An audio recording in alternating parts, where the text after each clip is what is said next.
Hey, what's up, guys? Coming to you on this beautiful day. I just wanted to talk to you guys about Mike Starr, the bass player of Alice in Chains past. He's a tremendous bass player, and a lot of people who don't play music like professionally or a musical instrument don't relate to the artist as much as someone like myself or someone else who plays bass. But I never even really heard of Alice in Chains until about 2000. I'm not gonna lie, I was 14, 15 years old, going into high school, and I first heard Man in a Box, and I was like, dude, what is that? That's so sick. And I didn't realize that that song was 10, 12 years old at the time. And then I heard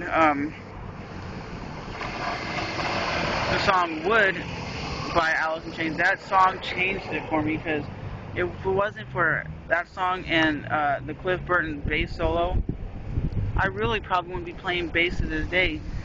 Even though I'm heavily influenced by Jimi Hendrix, the greatest guitar player who ever lived, I think Mike Starr is one of those people who's underrated, because when you talk about bass players and you talk about people in the forums and on YouTube and your friends, it's always the Cliff Burtons and the Les Claypools. You never hear Mike Starr. You never hear the bass player of like Stain come up. You never hear that. And I think these people are underrated bass players, but they've created some of the most technical and creative music of all time. And Mike Starr is one of those people. In the song Wood, you know how dissonant that song is? You just hear the first opening bass line is do do do do do do do, and you know exactly who it is and what the song is. If you're listening to it on the radio, or some guy drives by in their car and you hear it, you're like, Alice in Chains.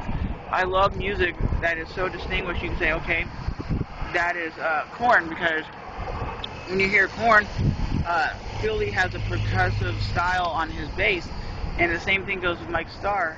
He has a distinguished sound. He uses a pick, and not a lot of bass players use picks, but like I said, why is he underrated? I don't know, but I want to say rest in peace, and hope you guys pick up his music or enjoy it, because like I said, Man in a Box was the very first song I heard by them, and to be honest, I didn't know who it was at the time. I wasn't heavily into music until I started really getting into bass. Yes, I was always into music and listening to it, but I wasn't paying attention, like, well, this was Alice in Chains, this bass player, that bass player. But now, I think we lost one of the greatest musicians of our generation.